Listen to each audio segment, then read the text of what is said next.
ପରିଣମା ମୋତେ ପୁଷ୍ଟି ପାଠ ଯତ୍ନରେ କୋଟି କୋଟି ଉପସ୍ଥିତ ଭାଇ ଭଉଣୀମାନଙ୍କୁ ସମସ୍ତଙ୍କର ଆନ୍ତରିକ ଆଜି ସିଦ୍ଧି ଦିବସ। ଆଜିର ଦିନରେ ଆନନ୍ଦମୟ ଭଗବାନ ଶ୍ରୀକୃଷ୍ଣ ଶ୍ରୀ ଅରବିନ୍ଦଙ୍କ ମଧ୍ୟରେ ପ୍ରବେଶ କରିଥିଲେ। ସାରା ବାତାବରଣରେ ଆନନ୍ଦ ଖେଳିଯାଇଥିଲା। କିଏ ଜାଣିଥିଲା ଆଜିର ଏଇ ଦିନରେ ଆମ ଅଞ୍ଚଳରେ ଏଇଭଳି ବାତାବରଣଟିଏ ସୃଷ୍ଟି ହେବ। ଏ ପରିବେଶ ସହିତ ମାଙ୍କର ପାଦୁକାର ଆଗମନୀରେ ମୁଁ ପୁରା ଭାବବିହ୍ୱଳ ହୋଇପଡ଼ିଛି। ମାନେ ମୁଁ କେଉଁ ଅବସ୍ଥାରେ ଅଛି ମୁଁ ନିଜେ ବି କହିପାରିବିନି। ଏତେ ପରିବେଶ ମୋତେ ଏତେ ଆନନ୍ଦ ଦେଉଛି, ମାନେ ଅତି ଆନନ୍ଦର ମୁଁ ସ୍ଥାନ ପାଲଟି ଯାଇଛି। ଏ ଯେଉଁ ପରିବେଶ ଭିତରକୁ ପୁଣି ମାଙ୍କର ଆଗମନ, ପାଦର ସ୍ପର୍ଶ, ମାଙ୍କର ଉପସ୍ଥିତି। ମା ବହିରେ ଆମେ ବି ପଢ଼ିଛୁ, ଯେଉଁଠାରେ ତାଙ୍କ ପାଦ ସ୍ପର୍ଶ କରେ ସେଠାରେ ଆନନ୍ଦର ସୁରଧ୍ୱନି ପ୍ରବାହିତ ହୁଏ। ଅପା ଯେଉଁ ପଢ଼ିଛନ୍ତି ଆଜି ପରମ ବିଷୟରେ ସୁପ୍ରିମରେ ପଢ଼ୁଥିଲେ ଯେ ଜଡ଼ ମଧ୍ୟରେ ବି ଚେତନ ଖେଳିଯାଏ, ଜଡ଼ ଭିତରେ ବି ରୂପାନ୍ତରକାରିଣୀ ଶକ୍ତି କାର୍ଯ୍ୟ କରେ ଯେଉଁଠାରେ ମାଙ୍କର ପାଦ ସ୍ପର୍ଶ କରେ। ମାଙ୍କ ପାଖରେ ଯେଉଁ ସତ୍ପ୍ରେମ ଥିଲେ ସେ ଲେଖିଥିଲେ ଯେ ଯଦି ତୁମେ ସାଧନା କ୍ଷେତ୍ରରେ ଅଗ୍ରଗତି କରିବାକୁ ଚାହୁଁଛ ତେବେ ଜଡ଼ ବସ୍ତୁମାନଙ୍କର ଯତ୍ନ ନିଅ। ଜଡ଼ମାନଙ୍କର ଯତ୍ନ ନିଅ। ତୁମ ଘରର ଯେତେ ଆସବାବ ପତ୍ର ରହିଛି, ଯେଉଁଟାକି ଆମ ଶ୍ରୀ ଅରବିନ୍ଦଙ୍କର ଯୋଗ ହିଁ ସେଇଆ। ଜଡ଼ ଭିତରେ ଚେତନା, ଜଡ଼ ଭିତରେ ଜୀବନ, ଜଡ଼ ଭିତରେ ରୂପାନ୍ତରକାରିଣୀ ଶକ୍ତିର କ୍ରିୟା କରିବା। ମା ବି କହୁଛନ୍ତି ସେଇ କଥା। ପ୍ରତ୍ୟେକ ଧୂଳି ରେଣୁରେ, ଅଣୁ ପରମାଣୁରେ ବହୁତ ଶକ୍ତି ଅଛି। ଯଦି ଶକ୍ତି ନଥାନ୍ତା, ଗୋଟେ ପରମାଣୁ ଭିତରେ ଯଦି ଶକ୍ତି ନଥାନ୍ତା ତେବେ ଏତେ ଧ୍ୱଂସ ସେ କେମିତି କରିଦେଉଛି। ତେଣୁ ପ୍ରତ୍ୟେକଟି ଜିନିଷ ଭିତରେ ଆମକୁ ସେଟା ସତ୍ପ୍ରେମ କହିଛନ୍ତି ଯେ ସବୁଠି ତୁମେ ଯଦି ମାନେ ଅଗ୍ରସର କରିବାକୁ ଚାହଁ, ସାଧନା କ୍ଷେତ୍ରରେ ଯଦି ଅଗ୍ରଗତି କରିବାକୁ ଚାହଁ, ସମସ୍ତ ଜଡ଼ ବସ୍ତୁର ଯତ୍ନ ନିଅ। ତା ଅର୍ଥ ଆମେ ଯାହା ଜଡ଼, ଆମ ଶରୀର ବି ତ ଜଡ଼। ତାପରେ ଆମେ ଯେଉଁ ପରିବେଶରେ ବାସ କରୁଛୁ, ଯାହା ରହିଛି, ଟେବୁଲ ହଉ, ଚେୟାର ହଉ, ଟିଭି ହଉ, ଫ୍ରିଜ, ଯାହା ରହିଛି ସବୁ ଭିତରେ ଏକବାର ଯତ୍ନର, ନିଜ ପିଲାର ଯତ୍ନ ନେଲା ଭଳିଆ ତା ଭିତରୁ ଆମେ ଯତ୍ନ ନେବା।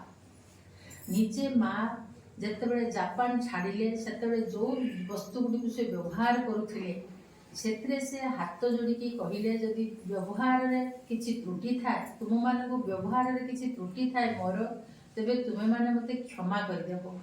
ଆଉ ଭଗବାନଙ୍କୁ ପ୍ରାର୍ଥନା କରୁଛି ଯେଉଁମାନେ ତୁମକୁ ବ୍ୟବହାର କରିବେ ସେମାନଙ୍କର କୋମଳ ସ୍ପର୍ଶ ଯେମିତି ତୁମେମାନେ ପାଇବ।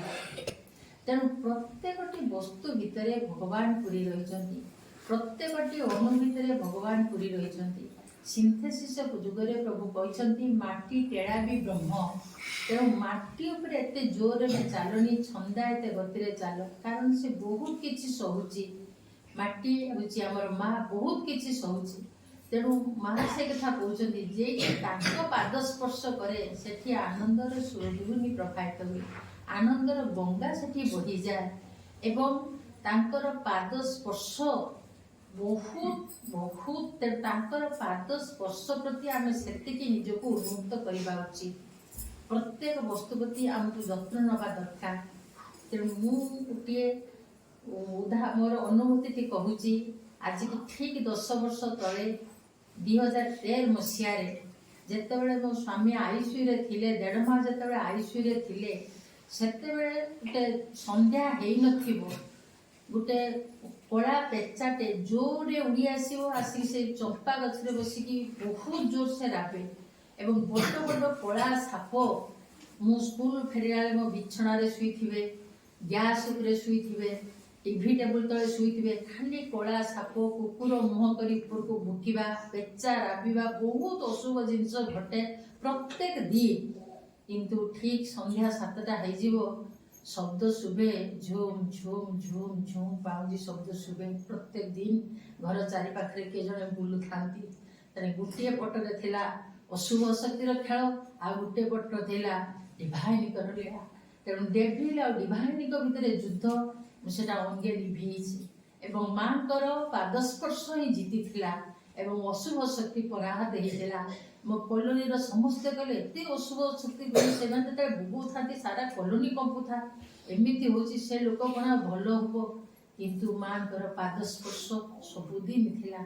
प्रत्येक दिन से पाउंजी शब्द घर चारिपटे झुम झुम झुम झुम ही माँ बुलुथिबे एवं आउ से पाद शब्द काहार निराकार भाई ले पचारिली भाई कहले अपा गोटे शक्तिर समाहार रे समापन होइनी चारि शक्ति सहित माँ उड़ीथिले एवं से डेविड की पराहत करथिले। तेणु एठु आमे जानिबा मांकर पाद स्पर्श केते शक्तिशाली से कहला जे भी पाद स्पर्श ओणु भितर आम जड़ भितर भी शक्ति संचारित हो जाए जड़ भितर भी रूपांतरकारिणी शक्ति कार्य करे। ये हूँ मांकर शक्ति।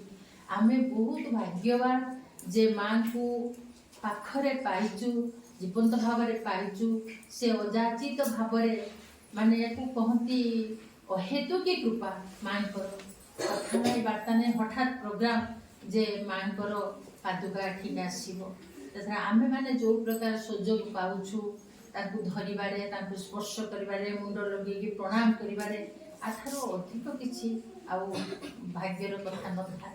तेणु वर्तमान कथा होची माने ए आश्रमटी जो भली भाव में गढ़ी उठी मो आश्रम जिते प्रशंसा कले भी कम हम जो परिवेश प्रभु आसीथिले पुणी माँ आसीगले ए आश्रम चिरंजीवी हो एवं ए आश्रम जो अंतेवासी माने अछंती एमानक भितर एई संगति एई निष्ठा एई आंतरिकता बढ़ी चालू एवं ए आश्रम जगत को दिग्दर्शन दो आमको भी प्रेरणा दो। एटी गेट खोली देकी भीतर को पशि आसिले पंडिचेरी ठारू किछि कम आनंद एठी मिलेनी मो फिलिंग्सटा मु कहूची एते सुंदर लागे परिवेश। तेणु एठी से अपा भाई मानकू मांकर जेमती प्रेरणा रही मांकर जेमती दिव्य उपस्थिति रही श्री अरविंदर दिव्य उपस्थिति रही ताको जेमती सबुबे आमे धरि रखिबा एवं एही आश्रम दिने सारा ओडिशा को ही आलोकित करिवो दिग्दर्शन दबो समस्त आगरे प्रेरणार उत्स हम देख पिला माने मिसिकी केतिकी करिसंती एवं माँ खुशी होगी चली आसी प्रभु खुशी होगी आसी मते परशु भाई कहते सबुआड़ की रेलिक्स जाए मुझे जानी किंतु मानत्री जमी रेलिक्स कला सेमती कुआड़े जीवार मुझे देखी जमी छाटी पिटी होगी प्रभु चली आसिले एठी ए प्रकार से माटी साधनार तो ए माटीर बास्ना अलगा। तेणु ए आश्रम चिरंजीवी माँ पाखे चिरंजीवी हो सर्वदा उपस्थित रहू आम सर्वदा प्रेरणा पाऊ तुम सहायता लाभ करूँ एति जीवन दे।